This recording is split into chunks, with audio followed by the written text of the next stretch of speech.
Hello everyone.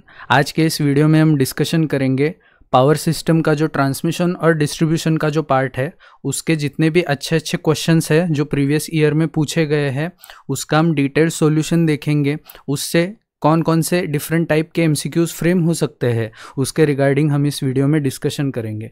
अगर आपने अभी तक चैनल को सब्सक्राइब नहीं किया है तो चैनल को सब्सक्राइब कीजिए। हमारा एक टेलीग्राम ग्रुप है टॉपर्स टॉप इलेक्ट्रिकल, जिसका लिंक मैं डिस्क्रिप्शन में अटैच कर दूंगा, आप एक बार जाके उसको चेकआउट कर लीजिए। ठीक है, so without wasting any more time let's get started towards the video. First question है, volume of copper required at 0.8 power factor is how much times as compare to unity power factor. ये जो question है महाट्रांस को AE का 2022 में exact question पूछा गया था। इसमें हमें देखिए क्या गिवन क्या इन्फॉर्मेशन है। हमें पूछा है कि volume of copper required at 0.8 power factor, मतलब cos phi 2 जो है उसकी वैल्यू हमें 0.8 दी है और हमें पूछा है कि V2 क्या होगा। ठीक है, और as compare to unity power factor, मतलब पहले अगर मेरे सिस्टम का पावर फैक्टर जो है वो यूनिटी है, उसके बाद अगर मेरा पावर फैक्टर 0.8 हो गया तो वॉल्यूम ऑफ कंडक्टर कितना होगा। मैं फर्स्ट इनिशियल जो वॉल्यूम ऑफ कंडक्टर है उसको मैं V1 कंसिडर करूँगा, वॉल्यूम ऑफ कंडक्टर, या फिर आप उसको वॉल्यूम ऑफ कॉपर बोल सकते हैं। अब हमें एक चीज़ पता है, volume of copper is inversely proportional to power factor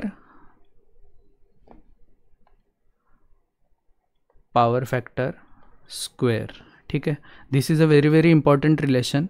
यहाँ से काफ़ी सारे क्वेश्चन फ्रेम होते हैं, अलग अलग वर्डिंग चेंज करके काफ़ी सारे क्वेश्चन फ्रेम होते हैं। अब ये मैं सेम रिलेशन को मैथमेटिकली अगर रिप्रेजेंट करूँगा तो V2 जो है वो बाद का मतलब फाइनल वॉल्यूम है, V1 जो है वो इनिशियल वॉल्यूम है, is equal to cos phi 1 upon cos phi 2 का होल स्क्वायर। ओके, हमें cos phi 1 कितना है 1 अपॉन cos phi 2 कितना है 0.8, इसका होल स्क्वायर। अगर इसको आप सॉल्व करेंगे तो इसका आंसर आएगा approximately 1.6।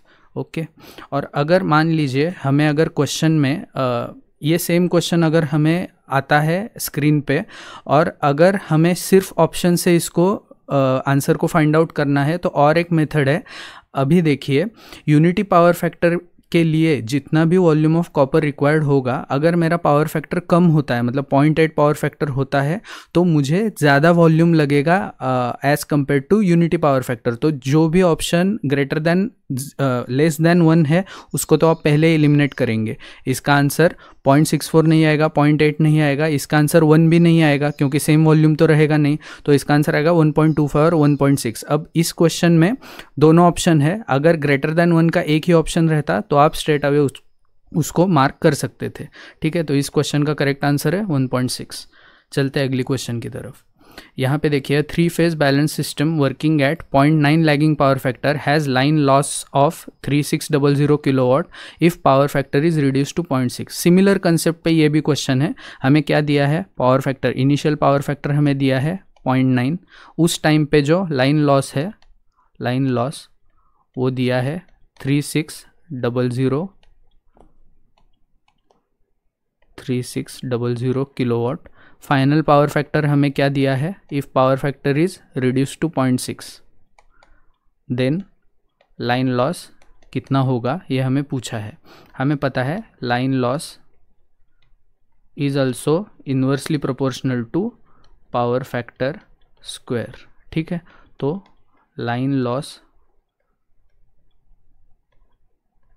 2 upon line loss 1 is equal to cos phi 1 upon cos phi 2 का होल स्क्वायर। ओके, हमें लाइन लॉस 2 पूछा है, लाइन लॉस 1 की वैल्यू गिवन है, तो line loss 2 is equal to cos phi 1 हमें कितना दिया है 0.9 अपॉन cos phi 2 कितना दिया है 0.6 का होल स्क्वायर इंटू 3600। इसको मैं ऐसे भी 9/6 लिख सकता हूँ, इज इक्वल टू 9/4 इंटू 3600। इसका आंसर आएगा 8100 किलोवाट। ये भी प्रीवियस ईयर में पूछा हुआ क्वेश्चन है, अच्छे कंसेप्ट का क्वेश्चन है ये भी, आप एक बार इसको नोट कर लीजिए। इसका आंसर आएगा 8100 किलोवाट। ठीक है, चलते हैं अगली क्वेश्चन की तरफ। नेक्स्ट क्वेश्चन देखिए, which of the following has to be considered for overhead और अंडरग्राउंड इलेक्ट्रिकल पावर ट्रांसमिशन और distribution system? Voltage at the consumer premises must be maintained within ±4% to 6% of the declared voltage. First statement correct है। उसके बाद the transmission cost should be unduly excessive. हमें transmission cost जो है वो excessive चाहिए या transmission cost should be minimum? तो ट्रांसमिशन कॉस्ट जो है वो मिनिमम चाहिए। यहाँ पे क्या वर्ड यूज़ किया है? एक्सेसिव। तो सेकंड स्टेटमेंट हमारा रॉन्ग है। उसके बाद the insulation resistance of the whole system should be very high. This is again correct, because हमें इंसुलेशन रेजिस्टेंस अगर हमारा अच्छा होगा तो इंसुलेशन की स्ट्रेंथ अच्छी होगी। उसके बाद the loss of power in the system itself should be a small percentage. Loss of power जो है वो स्मॉल परसेंटेज चाहिए, about 10% of the power transmitted. ये भी करेक्ट है, मतलब इसमें से ए, सी और डी ये तीनों स्टेटमेंट्स हमारे करेक्ट है। ठीक है, तो इसका आंसर आएगा ए, सी और डी। ऑप्शन नंबर 1 इसका करेक्ट आंसर है। ओके, नेक्स्ट क्वेश्चन यहाँ पे देखिए क्या दिया है।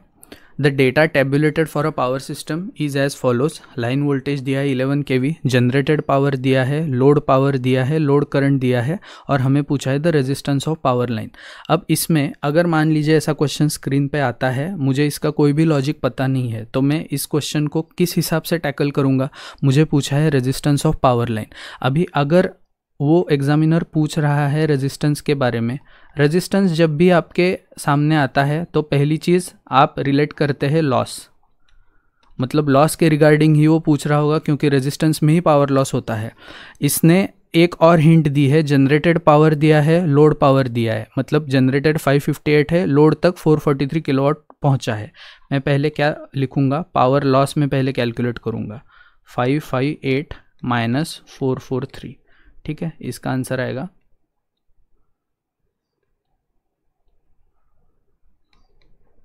115 किलोवाट। इसका आंसर करेक्ट आएगा। ठीक है, ये आ गया आपका लॉस पावर। अब अगेन लॉस पावर का फॉर्मूला है IL² इंटू R। ठीक है, हमें लाइन वोल्टेज दिया है, लोड करंट भी दिया है। देखिए लोड करंट हमें दिया है 50 एम्पेयर, ये है आपका IL। तो लॉस कितना है? 115 into 1000 divided by load current का स्क्वायर, मतलब 50 इंटू 50। इसको अगर हम सिंप्लीफाई करेंगे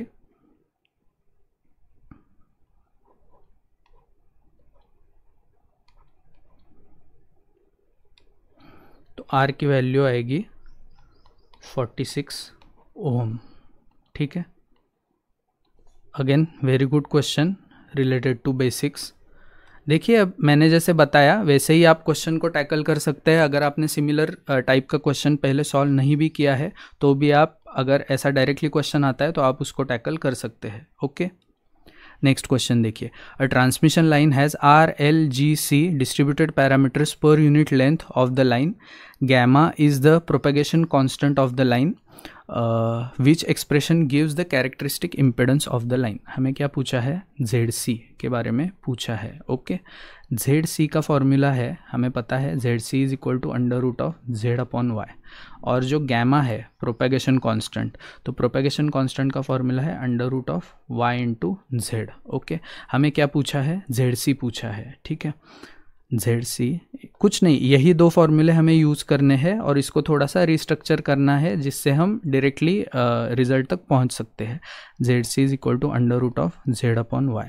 अगर देखिए यहाँ पे मैं गैमा की वैल्यू है √YZ। ठीक है, यहाँ पे अगर मैं y की जगह पे अगर मैं ये सेम फॉर्मूला को अगर मैं लिखूँगा gamma square is equal to YZ, मतलब y is equal to gamma square upon Z। Okay, यही सेम मैं इस इक्वेशन में पुट करूँगा। देखिए यहाँ पे Z एज इट इज़ रखूँगा, y की जगह पे मैं ये वैल्यू पुट करूँगा, तो ये कैसा आएगा? Z अपॉन y की वैल्यू है गैमा स्क्वायर अपॉन, जो अपॉन का z है वो वापस से न्यूमरेटर में चला जाएगा, equal to z upon gamma. ठीक है, हम z को कैसे लिख सकते हैं, r plus j omega L upon gamma. Correct, ये आएगा आपका आंसर इस क्वेश्चन का। देखिए विद इन 1 मिनट हमने इस क्वेश्चन को सॉल्व किया है। इसका आंसर आएगा r plus j omega L upon gamma. कुछ भी रटने की ज़रूरत नहीं है, बस ये दो आपको अगर बेसिक फॉर्मूले पता है तो आप इस रिजल्ट तक पहुंच सकते हैं। अगर सेम रिजल्ट को उसने थोड़ा बहुत मॉडिफाई किया तो भी आप फॉर्मूला सब्सटीट्यूट करके जिस फॉर्म में आपको ऑप्शन में उसने दिया है उस फॉर्म में आप उसको ला सकते हैं। ओके, नेक्स्ट क्वेश्चन देखिए, consider the following statements, addition of lumped capacitance in parallel to a loss free transmission line increases. अभी क्या पूछा है, मान लीजिए addition of lumped capacitance in parallel to a loss free transmission line. अगर मैं transmission line के parallel में और एक लम्प्ड कैपेसिटेंस अगर ऐड करता हूं तो मेरे सिस्टम के ऊपर क्या क्या इफेक्ट होगा उसका। पहला वो पूछता है कैरेक्टरिस्टिक इम्पीडेंस। तो कैरेक्टरिस्टिक इम्पीडेंस हम कैसे डिनोट करते हैं, √L/C। अभी अगर मैं कैपेसिटेंस पैरेलल में कनेक्ट करूंगा तो टोटल मेरा जो C इक्विवेलेंट है उसका वैल्यू इंक्रीज हो जाएगा। जब मेरा C इंक्रीज हो जाएगा तो कैरेक्टरिस्टिक इम्पीडेंस जो है वो कम हो जाएगा। हमें क्वेश्चन में क्या पूछा है, इंक्रीजेस पूछा है। ठीक है, तो first option will be wrong. Then देखिए सेकंड, प्रोपेगेशन कांस्टेंट। हमने पहले ही देखा propagation constant is equal to √y into z is equal to √G plus j omega C into R plus j omega L। Okay, अभी अगर आपका C का जो वैल्यू है वो C का वैल्यू अगर आपका इंक्रीज हो जाता है, ठीक है, C का वैल्यू अगर इंक्रीज हो गया तो आपका गैमा का जो वैल्यू है वो भी इंक्रीज हो जाएगा, मतलब प्रोपेगेशन कांस्टेंट विल इंक्रीज। उसके बाद देखिए system stability is inversely proportional to ZC, मतलब कैरेक्टरिस्टिक इम्पीडेंस। अगर ZC की वैल्यू कम हो रही है तो आपकी स्टेबिलिटी भी इंक्रीज हो जाएगी। सिस्टम स्टेबिलिटी जो है वो करेक्ट ऑप्शन है। उसके बाद फोर्थ क्या पूछा है, चार्जिंग करंट। हमें पता है charging current is given by V phase into omega into C phase. Okay, इसमें देखिए again it is directly proportional to capacitance. अगर कैपेसिटेंस की वैल्यू इंक्रीज हो जाती है तो चार्जिंग करंट भी इंक्रीज होगा। ठीक है, इसका करेक्ट ऑप्शन है 2, 3 एंड 4। देखिए ऐसा स्टेटमेंट टाइप क्वेश्चन आपको पूछे जाते हैं, लेकिन इसको आपको रटना नहीं है। आपको उसका जो भी मैथमेटिकल इक्वेशन है उससे आपको कंपेयर करना है जो भी पैरामीटर के बारे में आपको पूछा है। ये क्वेश्चन देखिए, if DS is the GMR of each सब कंडक्टर ऑफ अ 4 सब कंडक्टर बंडल। क्या दिया है, गिवन डेटा 4 सब कंडक्टर है, 4 सब कंडक्टर का बंडल है and D is the bundle spacing. यहाँ पे देखिए 1, 2, 3, 4 4 सब कंडक्टर है। D is the bundle spacing. Square law के हिसाब से अगर ये डिस्टेंस D है तो ये जो डायगोनल है उसका डिस्टेंस आएगा √2 into D। What is the GMR of equivalent single conductor. हमें पूछा है GMR of equivalent single conductor. ये क्वेश्चन को हम कैसे अप्रोच करेंगे, फर्स्ट हम बेसिक से इसको उठाएंगे। पहले देखिए GMR इज इक्वल टू, अब यहाँ पे देखिए 4 है बंडल कंडक्टर्स, ठीक है, तो इसको हम लिख सकते हैं DS है ये इंडिविजुअल, मतलब एक मान लीजिए अगर मैं इसके रिस्पेक्ट में कैलकुलेट कर रहा हूँ तो इसका DS आएगा। उसके बाद इसका इससे डिस्टेंस कितना है D, ठीक है, DS इंटू D। ये कंडक्टर का यहाँ से डिस्टेंस कितना है √2D। इस कंडक्टर का यहाँ से कितना डिस्टेंस है D। Okay, raise to 1/4 is equal to DS into √2 into D³ raise to 1/4। मान लीजिए यहाँ पे अगर आपको कैल्सी की रिक्वायरमेंट है, फिर भी आप एक बार ऑप्शन में देखिए, यहाँ पे एक DS है और यहाँ पे D³ है। यहाँ पे DS है, D³ है, ये ऑप्शन शायद आ सकता है। यहाँ पे भी DS D³ है। ये दो ऑप्शन तो वैसे भी आपके एलिमिनेट हो गए क्योंकि यहाँ पे DS³ है। अब यहाँ पे भी देखिए, यहाँ पे डायरेक्टली स्क्वायर रूट है, लेकिन डायरेक्टली स्क्वायर रूट आएगा क्या, तो नहीं आएगा क्योंकि 4 बंडल्ड कंडक्टर है, इसके रूट में 1/4 आएगा। तो यहाँ पे देखिए बाहर 4 लिखा है, तो हमारा GMR का आंसर आएगा, इसको अगर आप सिंप्लीफाई करेंगे तो इसका आंसर आएगा 1.09 4th root of DS into D³। ठीक है, मैंने अप्रोच बताया। अगर आपके एग्जाम में कैलकुलेटर अलाउड नहीं है फिर भी आप इसको कैसे सॉल्व कर सकते हैं। नेक्स्ट क्वेश्चन देखिए, Determine the charging current IC at 50 Hz of a single conductor EHV transmission line having voltage to ground. voltage to ground दिया है, मतलब गिवन डेटा में देखिए V फेज दिया है, कितना है 500 kV. उसके बाद capacitance per unit length of conductor to ground, हमें कैपेसिटेंस दिया है per unit length of conductor to ground. C phase दिया है 2 नैनोफैरड पर किलोमीटर. और हमें क्या पूछा है, टोटल चार्जिंग करंट IC पूछा है हमें, ठीक है IC. ये तो single conductor EHV transmission line है, तो चार्जिंग करंट हम कैसे फाइंड आउट करेंगे, IC is equal to V phase into omega into C. इसमें ओमेगा जो है वो एंगुलर फ्रिक्वेंसी है. ओमेगा की वैल्यू हम कैसे फाइंड आउट करेंगे, omega is equal to 2 pi into F is equal to 2 pi into 50. Frequency कितनी है 50 इज इक्वल टू 100 पाई. इस सभी वैल्यू को हम यहाँ पे सब्स्टिट्यूट करेंगे. V फेज दिया है 500 इंटू 10⁻³ क्योंकि kV में दिया है.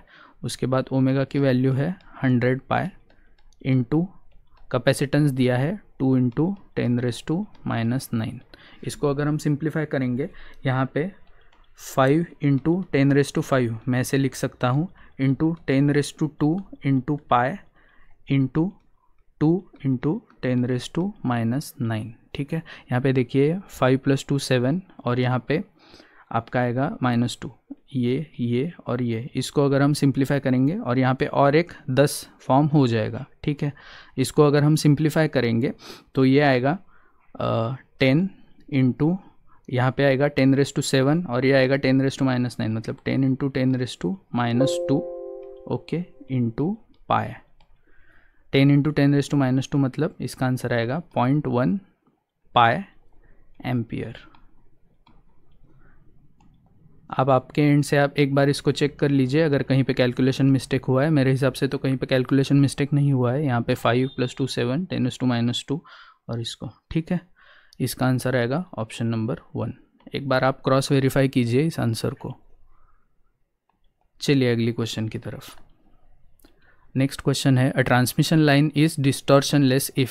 सेम क्वेश्चन आया था महाडिस्कॉम का जो 24 का AE का जो हुआ था उसके शिफ्ट 1 में क्वेश्चन था अ ट्रांसमिशन लाइन इज डिस्टॉर्शनलेस. ठीक है, डिस्टॉर्शनलेस अगर ट्रांसमिशन लाइन है, डिस्टॉर्शनलेस ट्रांसमिशन लाइन, तो उसकी कंडीशन क्या होती है. आप में से काफ़ी लोगों की ये रटी हुई होगी. इसका आंसर है RC is equal to LG. This is the condition for distortionless transmission line. ठीक है, इसका करेक्ट आंसर होगा RC is equal to GL. ठीक है, करेक्ट आंसर होगा ऑप्शन नंबर B. चलते हैं अगली क्वेश्चन की तरफ. Okay, this is a very good question. ये न्यूमेरिकल है. A 3-phase 3-line 100 kilometre long transmission line is loaded at 110 kV. If the loss per phase, एक वर्ड को आपको अच्छे से पढ़ना है. यहाँ पे आपको क्या दिया है, लॉस पर फेज दिया है is 5 megawatt and the load is 150 MVA. The resistance of the line, हमें अगेन रेजिस्टेंस पूछा है तो हमें लॉस के अप्रोच से जाना है. उसने क्या दिया है, loss per phase. Loss per phase is equal to 5 megawatt equal to 5 megawatt. यहाँ पे उसने लोडिंग दिया है 110 kV वोल्टेज दिया है और लोड जो है वो 150 MVA का है. पहले मैं क्या करूँगा, एक चीज़ आप हमेशा ध्यान रखेंगे कि जब भी आप ट्रांसमिशन लाइन को रिप्रेजेंट करेंगे तो उसको स्टार कॉन्फ़िगरेशन में हम उसको मॉडल करते हैं. ट्रांसमिशन लाइन को स्टार कॉन्फ़िगरेशन. ठीक है, स्टार कॉन्फ़िगरेशन में क्या होता है, line current is equal two phase current. ठीक है, ये क्यों बता रहा हूँ मैं आगे बताता हूँ सॉल्यूशन में. Loss per phase is equal to IPH² into R. हमें क्या दिया है, उसके लिए पहले हमें IPH फाइंड आउट करना पड़ेगा. IPH की जगह पे मैं अगर IL फाइंड करूँगा तो भी मेरा काम हो जाएगा. IL इज इक्वल टू हमें क्या दिया है, टोटल 150 MVA दिया है, SL upon VL, SL upon √3 into VL.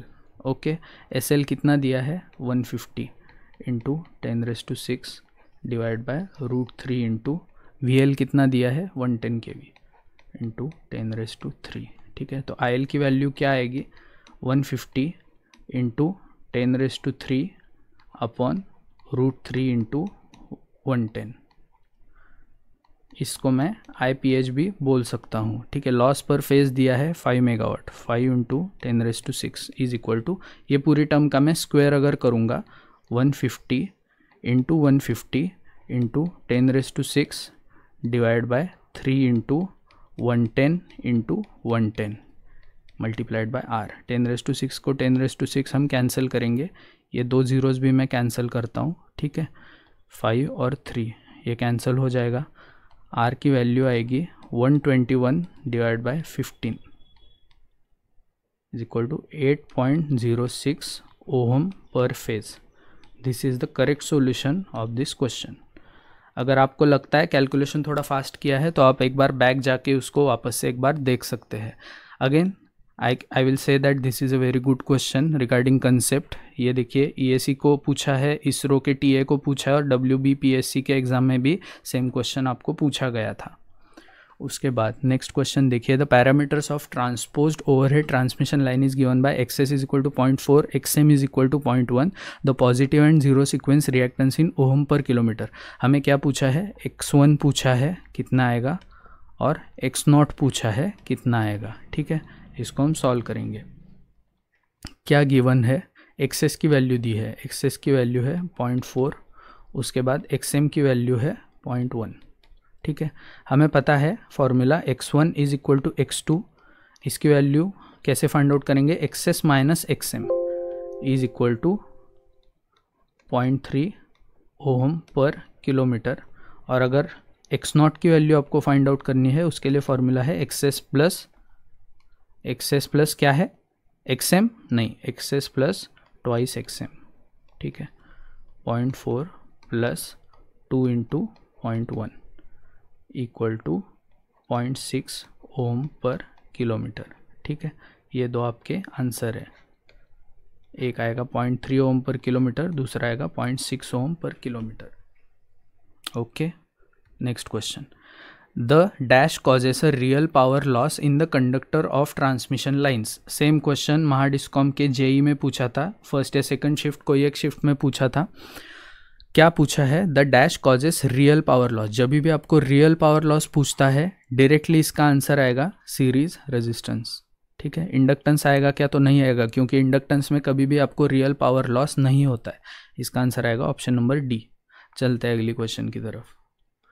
A conductor is composed of 7 identical copper strands, each having radius r. Then what is the self GMD?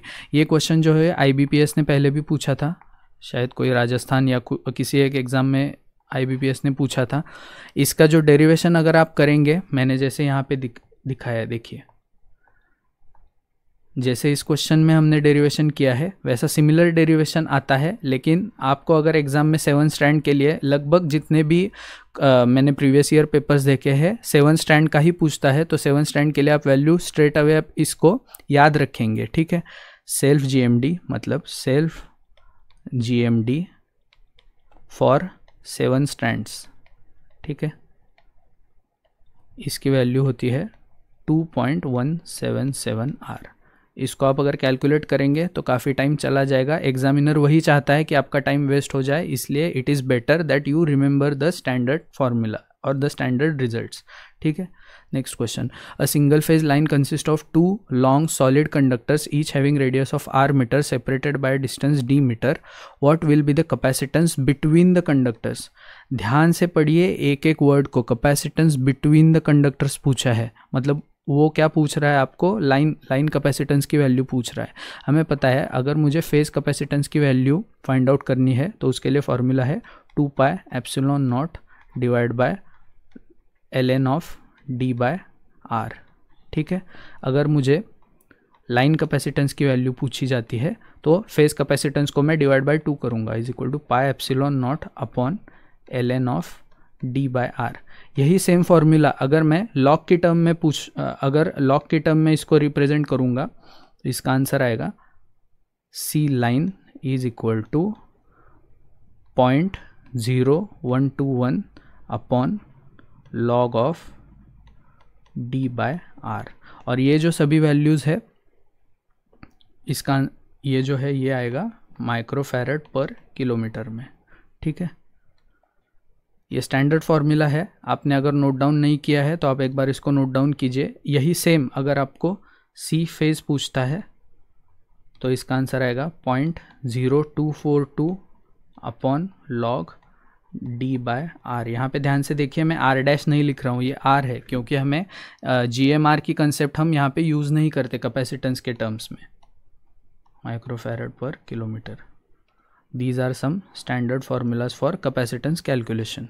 हमें question में क्या पूछा है, इन बिटवीन द कंडक्टर्स, तो इसका correct answer आएगा ये दोनों में से एक आंसर आएगा, बट यहाँ पे 0.121 है तो ये ऑप्शन नहीं आएगा, इसका करेक्ट ऑप्शन आएगा ऑप्शन नंबर बी।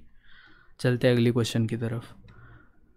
ओके, क्या पूछा है, the generalised constants ABCD for a short transmission line are. Short transmission line के लिए ABCD पैरामीटर्स पूछे हैं, सभी को याद रहता है शॉर्ट ट्रांसमिशन लाइन के लिए ABCD पैरामीटर्स जो है A, B, C और D is equal to 1Z01, ठीक है, 1Z01, इसका आएगा option number B, correct answer आएगा 1Z01। ये भी क्वेश्चन डिस्कॉम AE शिफ्ट 2 में एज इट इज़ पूछा था, ठीक है, काफ़ी इजी क्वेश्चन था। यहाँ पे देखिए, हमें शॉर्ट ट्रांसमिशन लाइन के बारे में पूछा था, लेकिन इससे IBPS जितने भी एग्जाम्स लेता है ABCD पैरामीटर से एक क्वेश्चन कंफर्म वो लोग पूछते हैं, उनका फेवरेट टॉपिक है। यहाँ पे देखिए नॉमिनल T, अगर आपको नॉमिनल T नेटवर्क के बारे में ABCD पैरामीटर्स पूछते हैं तो उसका है ABCD जो है यहाँ पे मैंने लिस्ट आउट किया है। उसके बाद नॉमिनल पाई अगर पूछता है तो यहाँ पे सिर्फ Z आएगा, यहाँ पे Y इंटू 1 + YZ/4, ये जो 1 + YZ/4 की टर्म है ये यहाँ पे आएगी। उसके बाद अगर कैपेसिटेंस एट रिसीविंग एंड अगर मुझे पूछता है तो कैपेसिटर एट सेंडिंग एंड अगर कनेक्टेड है तो सेंडिंग एंड मतलब पहले आपको यहाँ पे 1 लिखना है, 1ZY और 1 + YZ। अगर आपको कैपेसिटेंस एट रिसीविंग एंड पूछता है, जिस एंड के बारे में पूछता है वहाँ पे आप 1 लिखेंगे, यहाँ पे एंड में 1 लिखेंगे, ठीक है। तो ये कुछ मेथड्स है जिससे आप याद रख सकते हैं इसको। चलते हैं अगली क्वेश्चन की तरफ। ये क्वेश्चन अगेन महाट्रांसको AE का 2024 का जो पेपर हुआ उसमें सिमिलर क्वेश्चन पूछा था, शायद उसके वैल्यूज़ डिफरेंट थे लेकिन जो कंसेप्ट थी वो सेम थी। To equalise the sending end receiving end voltages the impedance is connected at the receiving end of a transmission line having the following ABCD parameters. हमें क्या पूछा है कि एक फेरांटी रिएक्टर यहाँ पे कनेक्ट किया हुआ है और पूछा है कि उसका इम्पीडेंस कितना होगा। क्या पूछा है, to equalise the sending end receiving end voltages, ठीक है। इसका डायरेक्टली फॉर्मूला है, जो भी आप इम्पीडेंस कनेक्ट करेंगे XSH इज इक्वल टू क्या दिया है, B/1 - A, ठीक है, इसका डायरेक्ट फॉर्मूला है। इसके डेरिवेशन इतना इम्पॉर्टेंट नहीं है, आपको स्ट्रेट अवे फॉर्मूला के रिगार्डिंग क्वेश्चन पूछा जाता है। B क्या दिया है, 200 at an angle 90 degree divide by 1 - 0.9 is equal to 200 at an angle 90 degree divide by 0.1। तो इसका आंसर आएगा 2000 एट एन एंगल 90 डिग्री। जल्दबाजी में आप 2000 दिखा तो ऑप्शन नंबर डी को आप टिक करेंगे, लेकिन यहाँ पे देखिए एट एन एंगल 0 है, हमारा आंसर है 2000 एट एन एंगल 90 डिग्री। इसका करेक्ट आंसर आएगा ऑप्शन नंबर सी। ओके, समझ में आ गया। अगर आपको कहीं पे लग रहा है कि थोड़ा सा फास्ट हो रहा है तो आप एक बार बैक जाके वो सेम प्रॉब्लम को वापस से आप एक बार देख सकते हैं। नेक्स्ट देखिए, a 50 ohm distortionless transmission line has capacitance of 10⁻⁻10 farad per metre, what is the inductance per metre. Distortionless transmission line है तो ZC की जो वैल्यू है वो हमें गिवन है 50 ओम। हमें पता है ZC is given bye √L/C। हमें C की वैल्यू जो है वो 10⁻10 दी है। मैं यहाँ पे क्या करूँगा, squaring on both sides apply करूँगा। 2500 is equal to L divided by C की वैल्यू जो है वो 10⁻10 है, जिससे L की वैल्यू आएगी 2500 इंटू 10⁻10। अगर मुझे माइक्रो हेनरी में लिखना है तो इसको मैं लिखूँगा 0.25 micro Henry. That is the correct answer. आप देख रहे हैं प्रॉब्लम सॉल्विंग का स्पीड, विद इन 1 मिनट्स या फिर विद इन 30 सेकंड्स आपका सॉल्यूशन आना चाहिए, ऐसी आपकी प्रैक्टिस चाहिए न्यूमेरिकल क्वेश्चंस के ऊपर। Again the charging reactance of 50 kilometre length of a line is 1500 ohm, what is the charging reactance for 100 kilometre length of the line. Same question Mahatrans को AE का 24 का जो पेपर था उसमें सेम क्वेश्चन था, शायद वैल्यू चेंज होंगे वहाँ पे। क्या दिया है, फर्स्ट लेंथ कितना है 50 किलोमीटर, फर्स्ट लेंथ पे चार्जिंग रिएक्टेंस जो है XC1 उसका वैल्यू है 1500। आपको कभी भी ऐसे क्वेश्चन में जल्दबाजी नहीं करनी है, लेकिन मतलब यहाँ पे आप देखिए डबल हो गया, डायरेक्टली आप कोई स्टूडेंट से डायरेक्टली इसको डबल करके 3000 को टिक कर जाते हैं, आपका 2.75 मतलब जितना भी निगेटिव है कंसिडर करके उतना मार्क्स का आपका टोटल लॉस हो जाता है। इसलिए ध्यान से जब भी इजी क्वेश्चन आपको आता है तो आपको डबल कॉशियस रह के उस क्वेश्चन को अटेम्प्ट करना है। उसके बाद मैंने जो लेंथ है वो लेंथ इंक्रीज़ की और यहाँ पे मेरा XC2 कितना आएगा वो पूछ रहा है। अभी देखिए कैपेसिटिव रिएक्टेंस जो है, कैपेसिटिव रिएक्टेंस उसका क्या फॉर्मूला आता है 1/2πfc, ठीक है। मतलब capacitive reactance is inversely proportional to capacitance. अगर यहाँ पे देखिए मेरी लेंथ जो है वो इंक्रीज हो रही है, जब भी लेंथ इंक्रीज हो जाएगी कैपेसिटेंस इंक्रीज हो जाएगा और जो कैपेसिटिव रिएक्टेंस है उसकी वैल्यू कम हो जाएगी, ठीक है। मतलब XC2 is inversely proportional to length, या फिर आप इसको लिख सकते हैं कि XC जो है XC is inversely proportional to length. This is a very very very important relation जिससे काफ़ी सारे क्वेश्चन फ्रेम हो सकते हैं।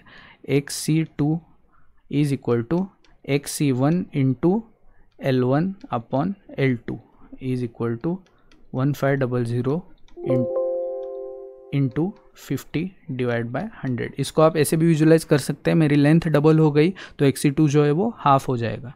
इसका आंसर आएगा 750 ओम, ठीक है। Correct answer is option number C. Again engineering services का प्रीवियस ईयर क्वेश्चन है। नेक्स्ट क्वेश्चन देखिए, ये सेम क्वेश्चन महाडिस्कॉम एई में आया था, सिमिलर कंसेप्ट के ऊपर क्वेश्चन था। The characteristic impedance of transmission line with impedance and admittance, Z दिया है 25, एडमिटेंस Y दिया है आपको 16 और मुझे क्या पूछा है characteristic impedance ZC is equal to √Z/Y। अगर आपके पास कैलकुलेटर नहीं है तो आप इसको कैसे कैलकुलेट करेंगे, 25 डिवाइड बाय 16, इसका स्क्वायर रूट अगर आप लेंगे तो डायरेक्टली आएगा 5 डिवाइड बाय 4, इसका आंसर आएगा 1.25 ओम। यह आएगा इसका कैरेक्टरिस्टिक इम्पिडेंस, ठीक है। इसका आंसर आएगा ऑप्शन नंबर बी। तो देखिए मैंने जितने भी क्वेश्चंस कवर किए हैं इसको आप बोल सकते हैं कि moderate, easy to moderate category के क्वेश्चन है, लेकिन ये ऐसे क्वेश्चन है जिसमें आपकी एक्यूरेसी काफ़ी अच्छी होनी चाहिए, क्योंकि जो डिफ़िकल्ट क्वेश्चन होते हैं वो हर एक की बात नहीं होती, लेकिन जो मॉडरेट क्वेश्चन है वो काफ़ी सारे लोग सही कर सकते हैं। तो अगर आपकी यहाँ पे एक्यूरेसी गड़बड़ हो जाती है तो फिर आपके सिलेक्शन होने में कहीं ना कहीं पे तो कुछ प्लस माइनस हो जाता है। तो आप ये सारे क्वेश्चन को अगर आपने इसको नोट डाउन नहीं किया है तो आप इसको नोट डाउन कीजिए। नेक्स्ट पार्ट में मैं इसी रिगार्डिंग TND के भी जितने और अगर मुझे लगते हैं कि कोई अच्छे MCQs बचे हैं तो उसको मैं कवर करने की कोशिश करूँगा, ठीक है। टिल देन अच्छे से पढ़ाई कीजिए, अपना ख्याल रखिए, take care and thank you so much for giving your valuable time. Have a nice day.